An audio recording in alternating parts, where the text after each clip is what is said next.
धरती पर दो ही मार्ग हैं, युद्ध या बुद्ध। बुद्ध का विचार भी बगैर युद्ध के स्थापित नहीं हो सकता। युद्ध एक ऐसा धर्म है जिसकी हर काल में जरूरत रही है।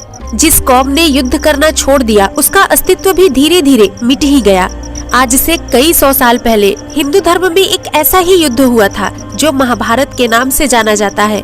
महाभारत में एक से बढ़कर एक योद्धा थे, जैसे द्रोण, कर्ण, अर्जुन, भीष्म, प्रद्युम्न, कृपाचार्य, बलराम और मायावी योद्धाओं में बर्बरीक, घटोत्कच।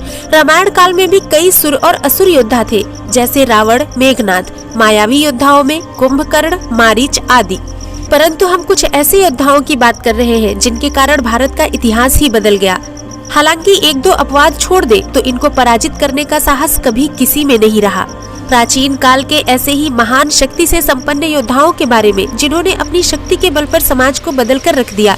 इनमें से कुछ धर्म के मार्ग पर चले तो कुछ ने अधर्म का साथ दिया। तो आइए जानते हैं ऐसे ही कुछ शक्तिशाली योद्धाओं के बारे में। 10वें नंबर पर है देवराज इंद्र। प्राचीन काल में देव और असुर नाम से दो जाति समूह होते थे। हम जिस इंद्र की बात कर रहे हैं वह अदिति पुत्र और शची के प्रति देवराज पुरंदर है। उनसे पहले 5 इंद्र और हो चुके हैं। इस इंद्र को सुरेश, सुरेंद्र, देवेंद्र, देवेश, सचिपति, वासव, सुरपति, शक्र, पुरंदर भी कहा जाता है। क्रमशः 14 इंद्र इनसे पहले और हो चुके थे। इंद्र को देवताओं का राजा कहा जाता है। इंद्र के पास कई तरह के अस्त्र और शस्त्र थे, लेकिन उनमें से सबसे शक्तिशाली उनका वज्र था। इंद्र मेघ और बिजली के माध्यम से अपने शत्रुओं पर प्रहार करने की क्षमता रखते थे। वैदिक काल में युद्ध विद्या अत्यंत विकसित थी। सैनिकगण घोड़े की सवारी करते थे और धनुष बाण उन दिनों के सर्वाधिक प्रचलित अस्त्र थे। इंद्र नाम से वेदों में कई युद्धों और कार्यों का वर्णन मिलता है। इंद्र तत्कालीन आर्य सभ्यता की रक्षा करने वाला एक महत्वपूर्ण नेतृत्व था। शायद यही कारण है कि विजयादशमी के पावन पर्व पर भगवान राम के साथ ही हम इंद्र का भी स्मरण करते हैं। असुरों के राजा बलि की चर्चा पुराणों में बहुत होती है। वह अपार शक्तियों का स्वामी लेकिन धर्मात्मा था। दान पुण्य करने में वह कभी पीछे नहीं रहता था। उसकी सबसे बड़ी खामी यह थी कि उसे अपनी शक्तियों पर घमंड था और वह खुद को ईश्वर के समकक्ष मानता था। वह देवताओं का घोर विरोधी था। भारतीय और हिंदू इतिहास में राजा बलि की कहानी सबसे महत्वपूर्ण मानी जाती है। इसके बाद एक नए युग की शुरुआत हुई थी। हालांकि राजा बलि फिर भी महान और शक्तिमान है और आज भी वह महान और शक्तिमान बनकर घूम रहा है। दरअसल वृत्त प्रथम मेघ के वंशज हिरण्यकश्यप का पुत्र प्रहलाद था और प्रहलाद का पुत्र विरोचन था और विरोचन का पुत्र बाली था। मोटे तौर पर वृत्तीय या मेघ ऋषि के वंशजों को मेघवंशी कहा जाता है। राजा बाली की सहायता से ही देवराज इंद्र ने समुद्र मंथन किया था। समुद्र मंथन से प्राप्त अमृत पीकर जब देवता अमर हो गए तब फिर से देवासुर संग्राम छिड़ा और इंद्र द्वारा वज्राहत होने पर बलि की मृत्यु हो गई। ऐसे में तुरंत ही शुक्राचार्य के मंत्र बल से वह पुनः जीवित हो गया, लेकिन उसके हाथ से इंद्रलोक का बहुत बड़ा क्षेत्र जाता रहा और फिर से देवताओं का साम्राज्य स्थापित हो गया। तब बाली ने देवताओं से बदला लेने के लिए घोर तपस्या की और धरती का सबसे शक्तिशाली व्यक्ति बन गया। केरल में आज भी महाबली के याद में ओणम पर्व मनाया जाता है। परशुराम ने महादेव से शिक्षा ली थी। वहीं से उन्हें शस्त्रों में परशु और अस्त्रों में दिव्य धनुष मिला था। लगभग सभी दिव्यास्त्र सिवाय प्रस्वापास्त्र और पाशुपतास्त्र के उनके वश में थे। इसके अलावा उनके पास श्री हरि का दिया हुआ सुदर्शन चक्र भी था। उन्होंने अत्याचारी हैह वंशियों के विरुद्ध 21 बार युद्ध लड़ा था। उनके इस युद्ध में लगभग सभी क्षत्रियों ने हैह वंशियों का साथ दिया था, लेकिन उन्होंने सभी को मौत के घाट उतार दिया था। प्रभु श्री राम के समक्ष समर्पण और भीष्म के समक्ष स्वपास्त्र के कारण उन्हें झुकना पड़ा था। परशुराम अत्यंत कठोर प्रवृत्ति के थे। वे अपने शत्रुओं का समूल नाश करके ही दम लेते थे, लेकिन कहते हैं कि पराजितों के प्रति उनका व्यवहार भी अत्यंत कठोर हुआ करता था। वानर राज बाली किष्किंधा का राजा और सुग्रीव का बड़ा भाई था। बाली का विवाह वानर वैद्यराज सुषेण की पुत्री तारा के साथ संपन्न हुआ था। तारा एक अप्सरा थी। बाली को तारा किस्मत से ही मिली थी। बाली के आगे रावण की एक नहीं चली थी। बाली के पिता का नाम वानर श्रेष्ठ ऋक्ष था। बाली के धर्मपिता देवराज इंद्र थे। बाली का एक पुत्र था जिसका नाम अंगद था। बाली गदा और मल्ल युद्ध में पारंगत था। उसमें उड़ने की शक्ति भी थी। धरती पर उसे सबसे शक्तिशाली माना जाता था, लेकिन उसमें साम्राज्य विस्तार की भावना नहीं थी। वह भगवान सूर्य का उपासक और धर्म परायण था। हालांकि उसमें दूसरे कई दुर्गुण थे, जिसके चलते उसको दुख झेलना पड़ा था।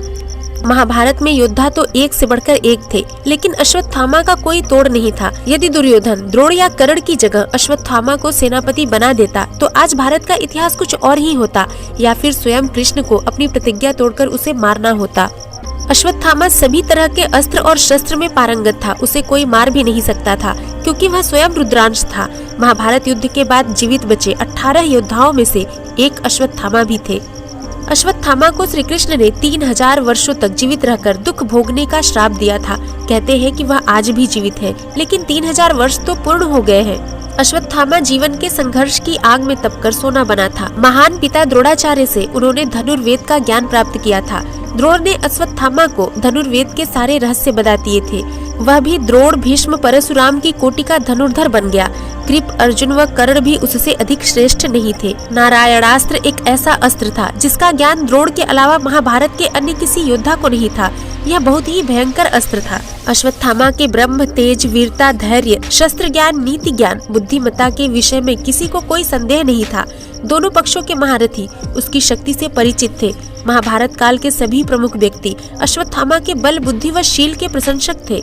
भीष्म पितामह रथियों व अतिरथियों की गणना करते हुए राजा दुर्योधन से अश्वत्थामा के बारे में उनकी प्रशंसा करते हैं, किंतु वे अश्वत्थामा के दुर्गुण भी बताते हैं। उनके जैसा निर्भीक योद्धा कौरव पक्ष में कोई और नहीं था। प्रभु श्री राम के भाई लक्ष्मण की गणना श्रेष्ठ धनुर्धरों में की जाती है। उन्होंने महान ऋषि वशिष्ठ और अगस्त्य से शिक्षा ग्रहण की थी। उनके पास उनके मुख्य अस्त्र शस्त्र धनुष और खड्ग था। उन्हें समस्त दिव्यास्त्रों का ज्ञान था। उनके दिव्य बाण में इतनी शक्ति थी जिसके बल पर उन्होंने एक रेखा खींचकर ही सीता माता को सुरक्षित जगह दे दी थी। ऐसी शक्ति किसी अन्य योद्धा में नहीं थी। उन्हें शेषनाग का अवतार माना जाता है। छोटे बड़े कई युद्धों में भाग लेकर उन्होंने जीत हासिल की थी। उन्होंने परशुराम को चुनौती और मेघनाद जैसे उस युग के श्रेष्ठतम योद्धा को पराजित कर उसका वध कर दिया था, लेकिन उन्होंने लव और कुश के हाथों पराजय स्वीकार कर लिया था। हालांकि मेघनाद ने भी साक्षात शुक्राचार्य और शिवजी से प्रशिक्षण प्राप्त किया और वह भी महान योद्धा था। उसने इंद्र को भी हरा दिया था, इसलिए उसे इंद्रजीत भी कहा जाता था। उसकी सबसे बड़ी कमजोरी यह थी कि वह अपने विशिष्ट रथ पर अत्यधिक निर्भर था। अगस्त्य द्वारा बनाए गए कुछ नए दिव्यास्त्रों जैसे सूर्यास्त्र, इंद्रास्त्र आदि से अनभिज्ञ होना उसकी पराजय और मृत्यु का कारण बना, जबकि श्री लक्ष्मण को सभी अस्त्र शस्त्रों का ज्ञान था। कार्तिकेय ने कई युद्धों का संचालन किया। उनके साथ महावीर, वीरभद्र और नंदी भी रहते थे। शिव के दूसरे पुत्र कार्तिकेय को सुब्रमण्यम, मुरुगन और स्कंद भी कहा जाता है। उन्होंने मुख्यतः तारकासुर का वध किया था। कार्तिकेय की पूजा मुख्यतः दक्षिण भारत में होती है। अरब में यजीदी जाति के लोग भी इन्हें पूजते हैं। ये उनके प्रमुख देवता हैं। उत्तरी ध्रुव के निकटवर्ती प्रदेश उत्तर कुरु के क्षेत्र विशेष में ही इन्होंने स्कंद नाम से शासन किया था। इनके नाम पर ही स्कंद पुराण है। हनुमान जी भगवान शिव का अंशावतार है। उन्होंने मरुद्रड़ो और विवस्वान अर्थात भगवान सूर्य, आकाश के सूर्य नहीं बल्कि देव जाति के एक देव सूर्य द्वारा प्रशिक्षण लिया था। गदा उन्हें अत्यधिक प्रिय था। उन्होंने बहुत कम आयु में ही विवस्वान को पराजित कर बंदी बना लिया और यहाँ तक कि श्री राम के अश्वमेघ यज्ञ के समय एक विरोधी राजा के समर्थन में उतरे महादेव शिव को कार्तिकेय, गणेश और वीरभद्र आदि गणों सहित अकेले पराजित कर दिया था। उन्होंने मेघनाद, कुंभकर्ण, रावण, इंद्र और यहाँ तक कि स्वयं श्री राम का भी सफलतापूर्वक बराबरी से सामना किया था। उन्होंने हमेशा पराजितों के प्रति गरिमापूर्ण व्यवहार किया। उनमें किसी भी प्रकार की कोई कमजोरी नहीं है। वे दिव्यास्त्रों का प्रतिरोध करने में प्रवीण अर्थात उनसे बचाव के तरीकों में माहिर थे और उन्होंने कपिंद्रास्त्र नाम के एक दिव्यास्त्र का विकास भी किया था। इसके बाद है प्रभु श्री राम। भगवान श्री राम ने वशिष्ठ, विश्वामित्र और अगस्त्य से प्रशिक्षण लिया था।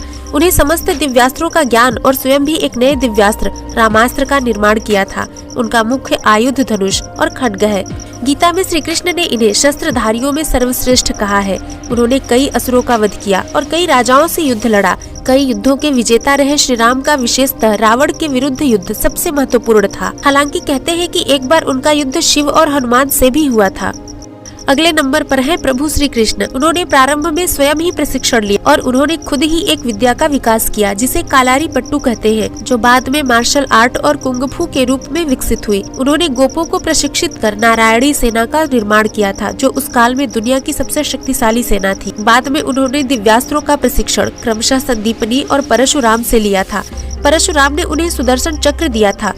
उन्हें ज्ञात विश्व के समस्त दिव्यास्त्रों का ज्ञान था। उनके पास मुख्य अस्त्र और शस्त्रों में चक्र, धनुष, खड्ग और गदा थी। ब्रह्मांड में शिव के अतिरिक्त भगवान कृष्ण ही ऐसे थे जिन्हें वैष्णो जोर का ज्ञान प्राप्त था। वे सभी कलाओं और विद्याओं में पूर्ण थे, इसलिए उन्हें पूर्णावतार भी कहा जाता है। वे सर्वश्रेष्ठ धनुर्धर भी थे, जैसा कि मंद्र राजकुमारी लक्ष्मण के स्वयंवर में प्रमाणित हुआ, जहां अर्जुन भी पराजित हो गए। उनका संपूर्ण जीवन युद्ध में व्यतीत हुआ। उन्होंने महादेव शिव तक को पराजित किया और अकेले ही इंद्र सहित समस्त देव सेना को पराजित कर दिया था। और सर्वप्रथम स्थान है भगवान शंकर का। संपूर्ण धर्म, योग और विद्याओं की शुरुआत भगवान शंकर से होती है और उसका अंत भी उन्हीं पर होता है। भगवान शंकर ने इस धनुष से त्रिपुरासुर को मारा था।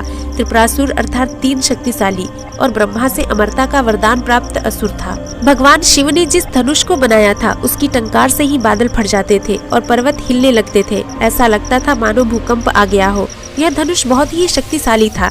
इसी के एक तीर से त्रिपुरासुर की 3 नगरियों को ध्वस्त कर दिया गया था। इस धनुष का नाम पिनाक था। दोस्तों, आज की वीडियो में बताए गए 10 सर्वश्रेष्ठ धनुर्धरों में आप पहले नंबर पर किसको रखना चाहेंगे? कमेंट बॉक्स के जरिए जरूर बताएं। वीडियो अच्छा लगा हो तो इसे लाइक करें, शेयर करें और चैनल को सब्सक्राइब करें।